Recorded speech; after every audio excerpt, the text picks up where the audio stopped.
ओम शांति। ओम शांति। ओम शांति। आज 28 तारीख की वाणी है।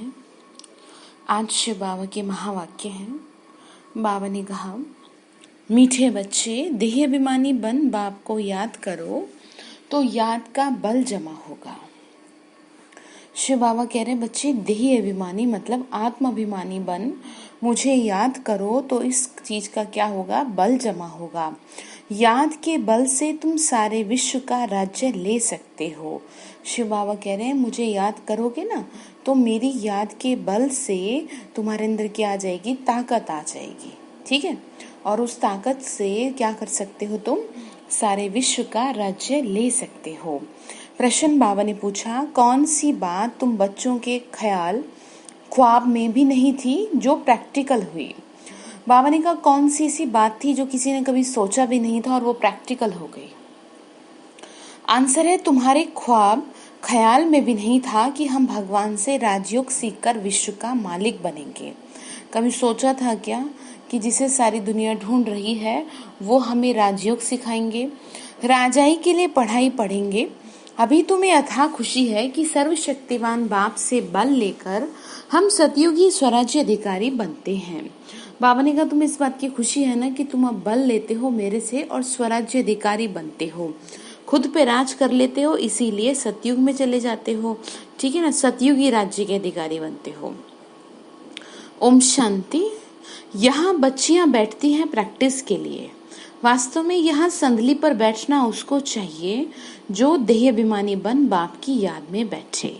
बाबा ने कहा, संदली पे बैठना उन्हीं को अलाउ करना चाहिए या उन्हीं को बैठना चाहिए कि जिनको बहुत अच्छी प्रैक्टिस हो योग की, कि बैठते ही सब एकदम, बाबा ने 2 दिन पहले भी कहा था, एकदम साइलेंस हो जाए।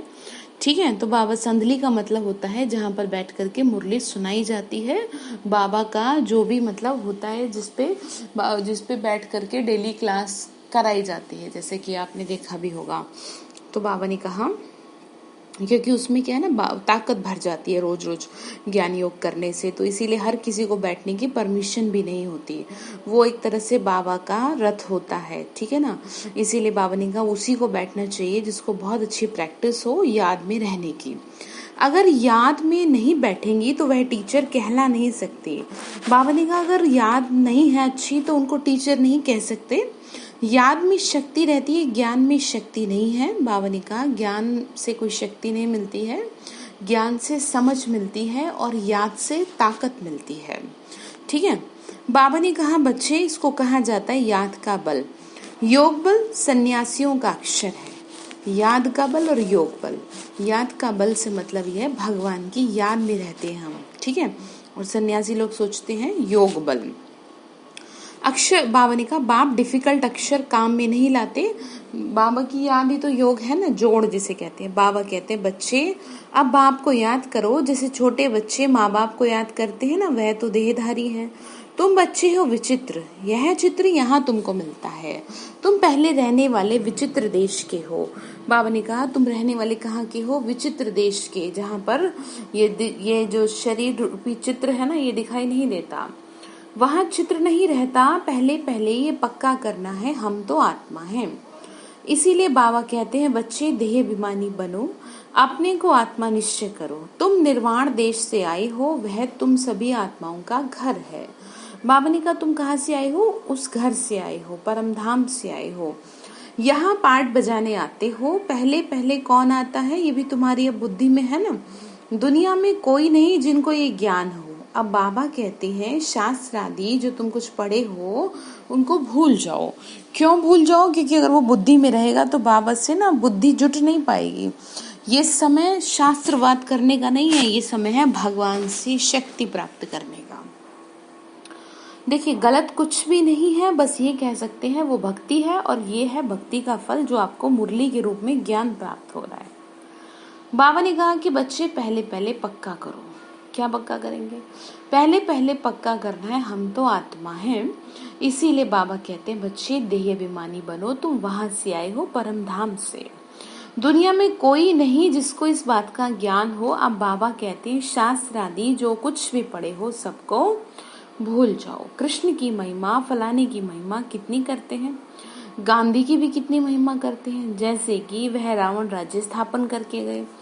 परंतु शिव भगवानुवाच आदि सनातन राजा रानी के राज्य का जो कायदा था, बाप ने राजयोग सिखाकर राजा रानी बनाया। बाबा ने कहा कि देखो जो राजा रानी बने वो कैसे बने, इस समय खुद पे राज करना सीखे। तो फिर वो प्रैक्टिकल में भी दिख गया कि उन्होंने क्या किया, राज्य किया। उस ईश्वरीय रस्म रिवाज को भी तोड़ डाला, बोला राजा ही नहीं चाहिए हमको प्रजा का, प्रजा पर राज्य चाहिए। बाबा ने कहा कि बच्चे देखो, बाबा समझा रहे हैं कि कई लोगों को लगता है ना कि नहीं नहीं हम ठीक है, ऐसे ही ठीक है। तो पहले के टाइम में ऐसा था कि उन लोगों को लगता ठीक है हमें नहीं चाहिए, हमें नहीं चाहिए सत्युग में कुछ भी, आप अभी दे दो, कईयों को ऐसे लगता है। तो बाबा ने कहा कि अब उसकी क्या हालत हुई, दुख ही दुख है, लड़ते झगड़ते रहते हैं। बाबा ने कहा देख रहे ना दुनिया की हालत कैसी है, अनेक मतें हो गई हैं। अभी तुम बच्चे श्रीमत पर राज्य लेते हो, इतनी तुम्हारे में ताकत रहती है जो वहां लश्कर आदि होता नहीं, डर की कोई बात नहीं है। इन लक्ष्मी नारायण का राज्य था, अद्वैत राज्य था, दो थे ही नहीं, दो जो ताली बजे उसको कहा जाता है अद्वैत राज्य। तुम बच्चों को बाप देवता बना रहे हैं, फिर बाबा ने कहा देवता बना रहे हैं, फिर द्वैत से दैत्य बन जाते हैं, यानी देवता से फिर राक्षस बन जाते हैं। कि कौन बना देता राक्षस, रावण बना देता है। अभी तुम बच्चे जानते हो हम भारतवासी सारे विश्व के मालिक थे, तुमको विश्व का राज्य सिर्फ याद के बल से ही मिलता है, अब फिर से मिल रहा है, कल्प कल्प मिलता है, सिर्फ याद के बल से। पढ़ाई में भी बल है, बाबा ने कहा देखो पढ़ाई में भी बल है, लेकिन जो मेन चीज मिलती है ना वो किससे मिलती है, याद से मिलती है। पढ़ाई में बल कैसे हैं बाबा बता रहे हैं, जैसे कि बैरिस्टर बनते हैं तो बल है ना, वह है पाई पैसे का, यानी कि पढ़ लेते हैं तो कमा लेते हैं, तो पाई पैसे का बल आ गया। तुम योग बल से विश्व पे राज्य करते हो, सर्वशक्तिवान बाप से बल मिलता है तुम्हें। तुम कहते हो बाबा हम कल्प कल्प आपसे सतयुग का स्वराज्य लेते हैं, फिर गंवाते हैं, फिर लेते हैं, तुमको पूरा ज्ञान मिला है। बाबा ने कहा तुमको पूरा ज्ञान मिला है कि तुम कैसे कैसे क्या क्या कर देते हो। अभी तुम श्रीमत पर श्रेष्ठ विश्व का राज्य ले रहे हो, विश्व ही श्रेष्ठ बन जाता है, ये रचता और रचना का ज्ञान तुमको अभी है। बाबा ने कहा मेरी श्रीमत पे चल के ही तुम क्या करते हो, श्रेष्ठ राज्य लेते हो, विश्व ही श्रेष्ठ बन जाता है। ठीक है ना, कैसे बनता है, बाबा की याद से। ये रचता और रचना का ज्ञान तुमको अभी है, इन लक्ष्मी नारायण को भी ज्ञान नहीं होगा कि हमने कैसे राजाई ली। यहाँ तुम पढ़ते हो फिर आकर राजाई करते हो। कोई अच्छे धनवान के घर में जन्म लेते हैं तो कहा जाता है इसने आगे जन्म में अच्छा कर्म किया, दान पुण्य किया है, जैसा कर्म ऐसा जन्म मिलता है। बाबा ने कहा जैसा कर्म वैसे ही जन्म। अभी तो है रावण का राज्य, यहाँ जो भी कर्म करते हो वह विकर्म होता है।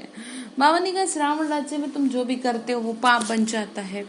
सीढ़ी उतरनी ही है, सबसे ऊंचे ते ऊंचा देवी देवता धर्म वालों को सीढ़ी उतरनी है, सतो रजो तमो में आना है। बाबा ने कहा कि हर एक चीज की जो वैल्यू होती है वो क्या होती रहती है, कम होती रहती है ना। तो सतो रजो तमो मतलब वही है, कोर्स में समझाया गया है। हर एक चीज नई से पुरानी होती है। अभी तुम बच्चों को अथाह खुशी होनी चाहिए, किस बात की, अथाह खुशी होनी चाहिए। तुम्हारे ख्याल ख्वाब संकल्प स्वप्न में भी नहीं था कि हम विश्व के मालिक बनेंगे। हो सकता है कई लोगों को ये बात अब भी नहीं उतर रही होगी, पर इसको अंदर उतारो, भगवान कह रहा है। लेकिन ये कैसे होगा, जब आप अपने पे राज्य करना सीखेंगे। ठीक है ना, खुद पे राज कर लिया तो विश्व पे राज्य कर लेंगे। बाबा ने कहा भारतवासी जानते हैं कि लक्ष्मी नारायण का सारे विश्व पे राज्य था, पूज्य थे सो फिर पुजारी बने, गाया भी जाता है आप ही पूज्य आप ही पुजारी। अब तुम्हारी बुद्धि में ये होना चाहिए, ये नाटक तो बड़ा वंडरफुल है, कैसे हम 84 जन्म लेते हैं उनको कोई नहीं जानता। शास्त्रों में 84 लाख जन्म लगा देते हैं। अब बाबा कहते हैं ये सब भक्ति मार्ग के गपोड़े हैं, कह देते हैं ना 84 लाख जन्म। बाबा ने कहा रावण का राज्य है, राम राज्य और रावण राज्य कैसे होता है, ये सिवाय तुम्हारे कोई भी नहीं समझ सकता, किसी की बुद्धि में नहीं है। रावण को हर वर्ष जलाते हैं तो दुश्मन तो हुआ ना। 5 विकार मनुष्य के दुश्मन है, रावण है कौन? क्यों जलाते हैं कोई नहीं जानता। जो अपने को संगम युगी समझते हैं उनकी स्मृति में रहता है कि अभी हम पुरुषोत्तम बन रहे हैं। भगवान हमको राजयोग सिखाकर नर से नारायण और भ्रष्टाचारी से क्या बना रहे हैं? श्रेष्ठाचारी बना रहे हैं। बाबा ने कहा तुम बच्चे जानते हो ना, हमको ऊंच निराकार भगवान पढ़ा रहे हैं, तो कितनी खुशी होनी चाहिए। स्कूल में स्टूडेंट की बुद्धि में रहता है हम स्टूडेंट हैं, वह तो है कॉमन टीचर पढ़ाने वाला, यहाँ तो तुमको भगवान पढ़ा रहे हैं। जब पढ़ाई से इतना उच्च पद मिलता है तो कितना अच्छा पढ़ना चाहिए। बहुत इजी है। बाबा ने कहा मैं तुम्हें पढ़ा करके, जैसे कि बच्चों को कहते हैं ना आपकी पढ़ लो तो कुछ बन जाओगे, तो भगवान भी हमें कहते हैं कि तुम पढ़ोगे तभी तो तुम्हारे को मैं कुछ बना पाऊंगा। तुम पढ़ेंगे ही नहीं तो फिर मैं कैसे तुम्हें कुछ बनाऊं। फिर बाबा ने कहा कितनी तुम्हें अथाह खुशी होनी चाहिए। स्कूल में स्टूडेंट की बुद्धि में रहता है हम स्टूडेंट हैं, वह तो कॉमन टीचर पढ़ाने वाला है। यहाँ तो तुमको भगवान पढ़ाते हैं। जब पढ़ाई से इतना उच्च पद मिलता है तो कितना अच्छा पढ़ना चाहिए। बाबा ने कहा सवेरे बहुत इजी है, सिर्फ सवेरे आधा पौना घंटा पढ़ना है। कहने का मतलब ये मुरली सुननी है सुबह सवेरे। सारा दिन धंधे आदि में याद भूल जाती है, इसीलिए यहाँ सवेरे आकर याद में बैठते हैं।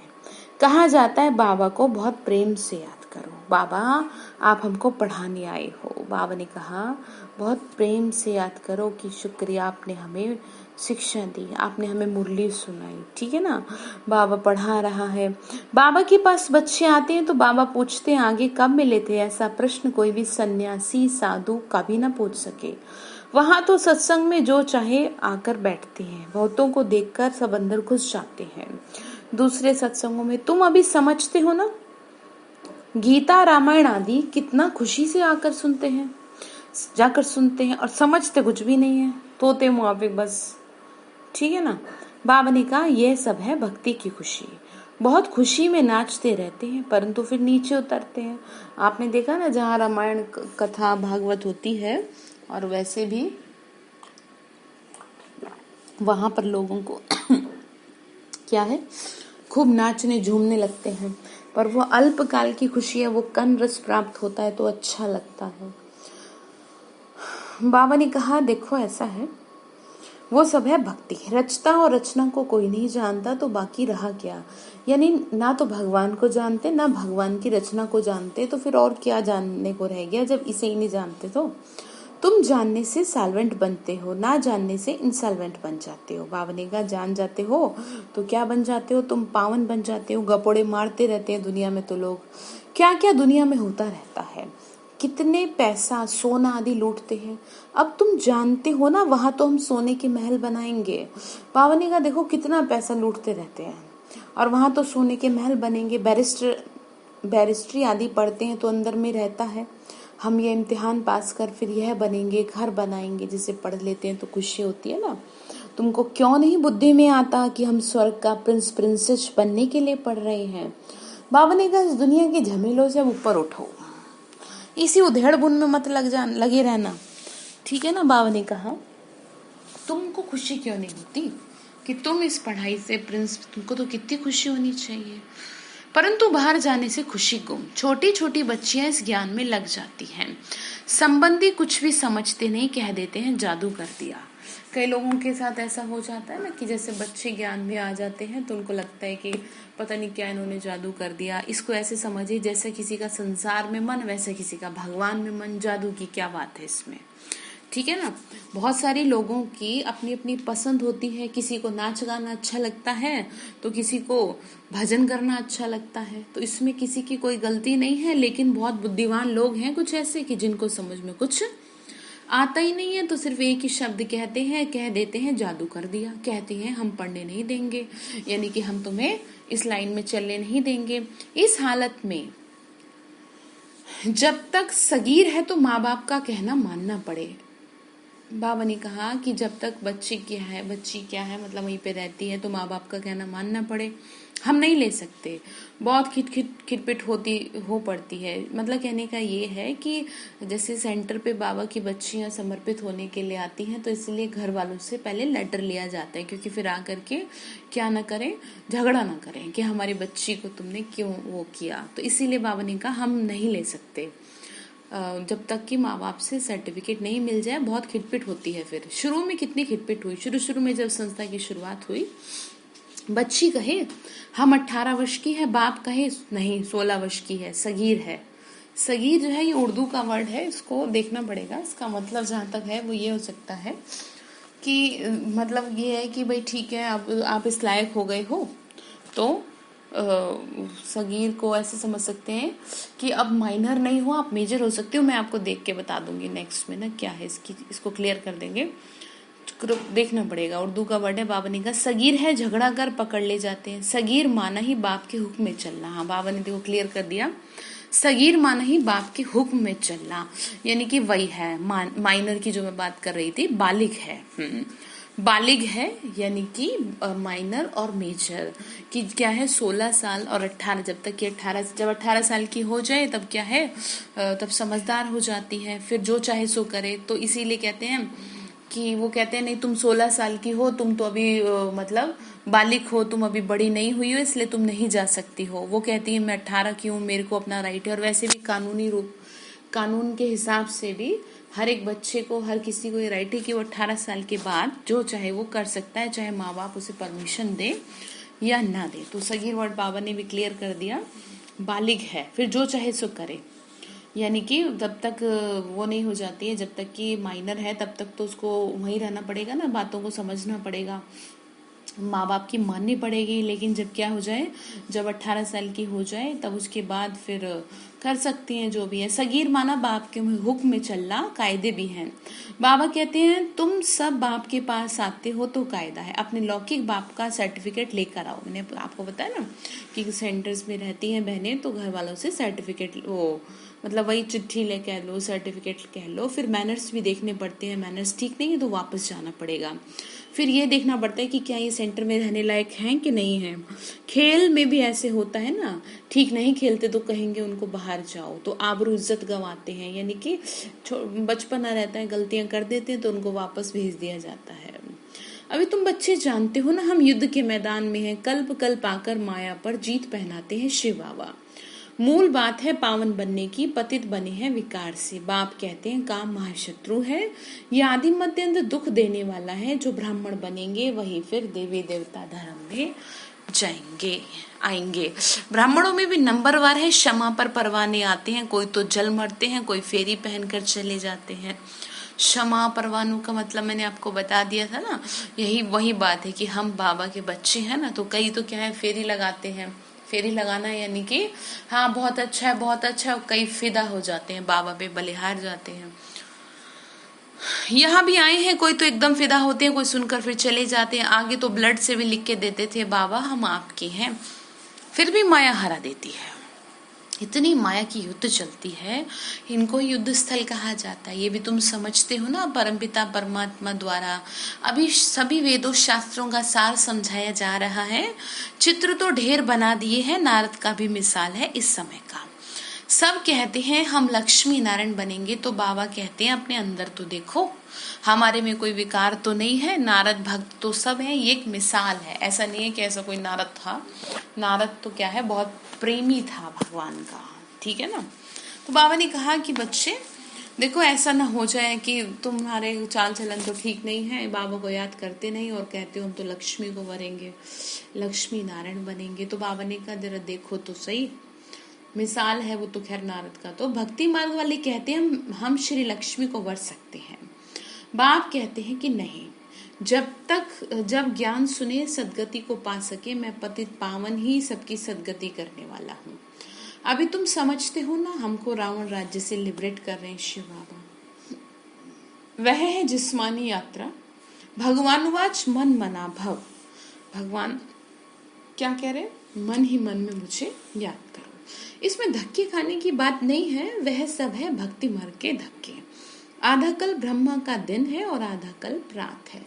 तुम समझते हो ना, हम सब बीके का भी आधा कल्प दिन होगा। हम सुखधाम में होंगे, वहां भक्ति कोई होगी नहीं। अभी तुम जानते हो हम सबसे साहूकार बनते हैं, तो कितनी खुशी होनी चाहिए। तुम सब पहले रफ यानी पत्थर थे, अब बाप सीरान यानी धार पे चढ़ा रहे हैं। बाबा जौहरी भी है ना ड्रामानुसार, बाबा ने रथ भी अनुभवी लिया है ब्रह्मा का। गायन भी है ना गांव का छोरा। कृष्ण गांव का छोरा कैसे हो सकता है, वह तो सतयुग में था ना, तो उनको तो झूलों में झुलाते हैं, ताश पहनाते हैं। फिर गांव का छोरा क्यों कहते हैं? गांव के छोरे शाम ठहरे, इट मीन्स क्या है, आधा कल्प क्या है, शाम है, आधा कल्प सुंदर है। अभी सुंदर बनने आए हो, बाप ज्ञान की सीरान पर चढ़ा रहे हैं। ये सत्य का संग कल्प कल्प एक, बाबा ने कहा ये सत्य का संग कल्प कल्प कल्प में एक ही बार मिलता है, बाकी सब है झूठ। इसीलिए बाबा कहते हैं हियर नो इविल, ऐसी बात नहीं सुनो जहां हमारी और तुम्हारी ग्लानि करते रहते हैं। बाबा ने कहा कि देखो ऐसा है, तुम खुद को खुद ही बचाओ, ठीक है ना। बाबा ने कहा ऐसी बात सुनो ही नहीं जहाँ पे आपकी ग्लानि होती हो, बाबा की ग्लानि होती हो, ठीक है। बाबा ने कहा ग्लानि करते रहते हैं। फिर बाबा ने कहा जो कुमारियां ज्ञान में आती हैं वह तो कह सकती है हमारा बाप की प्रॉपर्टी में हिस्सा है, क्यों ना हम उनसे भारत की सेवार्थ सेंटर खोलूं। जैसे कई बाबा की बच्चियां जो है बन जाती हैं, तो वो क्या है, जो उनके हिस्से का जो भी माँ बाप देना चाहते हैं, तो वो अपने हिसाब से बाबा की सेवा में लगाना चाहे तो लगा सकती है। कन्यादान तो देना ही है ना, माँ बाप वैसे भी तो करते हैं ना, वह हिस्सा हमको दो तो हम सेंटर खोले। बाबा ने कहा वो ऐसे कर सकती है, बहुतों का कल्याण होगा। ऐसी युक्ति रचनी चाहिए, ये है ईश्वरीय मिशन। तुम पत्थर बुद्धि को पारस बुद्धि बनाते हो, क्योंकि दुनिया में तो एक के लिए जीती है, यहाँ क्या है विश्व की सेवा करेंगी। लेकिन ऐसा कोई जबरदस्ती इनका सौदा किसी को नहीं कहा जा रहा कि भाई आप करो, ऐसा आपकी मर्जी है, करना है करो, नहीं करना तो मत करो, ठीक है। वो तो सेंटर खोलेंगी तो उसी का तो पुण्य बनेगा ना, उसमें किसी और का थोड़ी कुछ हो रहा है। एक ही घर में देवी देवता धर्म का फूल निकल आएगा, एक भी अगर घर में, बाबा ने कहा बाकी नहीं आएंगे। बाबा ने कहा एक ही घर में निकल आए, बाकी नहीं आए, मेहनत लगती है। बाप सभी आत्माओं को पावन बना के साथ ले जाते हैं, इसीलिए बाबा ने समझाया था संगम के चित्र पर ले आओ। इस तरफ है कलयुग और उस तरफ है सतयुग। सतयुग में है देवताएं और कलयुग में है असुर। इसको कहा जाता है पुरुषोत्तम संगम युग। बाप ही पुरुषोत्तम बनाते हैं, जो पढ़ेंगे वह सतयुग में आएंगे, बाकी सब मुक्तिधाम में चले जाएंगे, फिर अपने अपने समय पर आएंगे। ये गोले का चित्र बड़ा अच्छा है। बच्चों को सर्विस का शौक होना चाहिए। हम ऐसी सर्विस कर गरीबों का उद्धार कर उनको स्वर्ग का मालिक बनाए। बाबा ने कहा तुम्हें सेवा करने का क्या होना चाहिए, शौक होना चाहिए। अच्छा, मीठे मीठे सिक्के लद्दे बच्चों प्रति माता पिता बाप दादा का याद प्यार और गुड मॉर्निंग। रूहानी बाप की रूहानी बच्चों को नमस्ते। हम रूहानी बच्चों की रूहानी माता पिता बाप दादा को नमस्ते नमस्ते नमस्ते। शिव बाबा नमस्ते। शुक्रिया बाबा, शुक्रिया बाबा, शुक्रिया। धारणा के लिए मुख्य सार है अपने आप को देखना कि हम श्री लक्ष्मी श्री नारायण समान बन सकते हैं क्या। हमारे में कोई विकार तो नहीं है, फेरी लगाने वाले परवाने हैं या फिदा होने वाले। बाबा ने कहा खुद को देखो, चक्कर काटने वाले हो या मुझ पे फिदा होने वाले हो मेरे प्यार में। ऐसे मैनर्स हैं बाबा ने कहा कि जो तुम मुझ पे फिदा हो सको। ऐसे बाबा ने कहा फेरी लगाने वाले परवाने हैं या फिदा होने वाले, क्वेश्चन मार्क है। ऐसे मैनर्स तो नहीं है जो बाप की इज्जत गंवाए। फिर बाबा ने कहा ऐसी आदत तो नहीं है कि जिससे बाबा की इज्जत जाए, ऐसी आप कुछ हरकत ना कर दें। दूसरा पॉइंट है अथाह खुशी में रहने के लिए सवेरे सवेरे प्रेम से शिव बाबा को याद करेंगे ना, फिर अच्छा रहेगा। और पढ़ाई पढ़नी है, भगवान हमें पढ़ा के पुरुषोत्तम बना रहे हैं। हम संगम योगी हैं। इस किस में रहेंगे, इस नशे में रहेंगे। कौन पढ़ा रहे, भगवान पढ़ा रहे, ठीक है ना। शिव बाबा आपको पढ़ा रहे, तो इस नशे में रहना। वरदान दे रहे शिव बाबा, रूहानी शक्ति को हर कर्म में यूज करने वाले युक्ति युक्त जीवन मुक्त भव। रूहानी शक्ति को हर कर्म में यूज करना, कहने का मतलब ये है कि बाबा ने जो आपको ताकत दी है ना, उसको हर कर्म में यूज करो।